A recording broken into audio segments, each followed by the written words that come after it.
సిద్దిపేట జిల్లా గజ్వేల్ టౌన్ లో ఏర్పాటు చేసిన ఇఫ్తార్ విందులో ముఖ్య అతిథిగా సిద్దిపేట ఎమ్మెల్యే హరీష్ రావు పాల్గొన్నారు.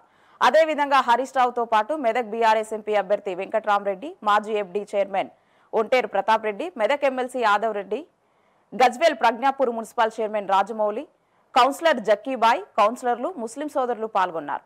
ఈ సందర్భంగా హరీష్ రావు మాట్లాడుతూ అసెంబ్లీ ఎన్నికల తర్వాత కాంగ్రెస్ ఊపు తగ్గిందని, అరచేతిలో వైకుంఠం చూపించి హామీలు అమలు చేయకుండా మోసం చేసిందని అన్నారు.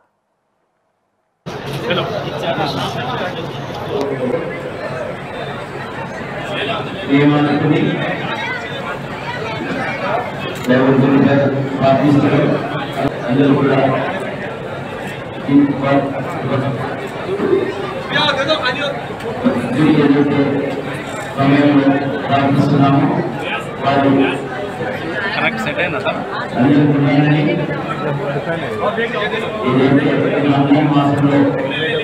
శ్రేష్టంగా అనుగుణంగా దేవుడు ఏదైతే పూజిస్తా ఉన్నామో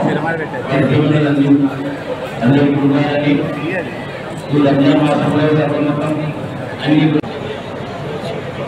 ఇవన్నీ కూడా అందరికీ చెందాలని సమాజంలో అన్ని మతాలు కలిసి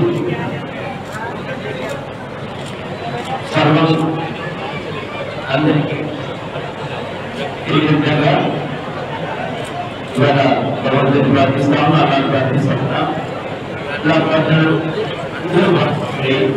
దేవుళ్ళతోని ఆడవాళ్ళతో అందరూ ఎప్పుడు కలిసి ఉండాలని, కలిసి ఉంటే కూడా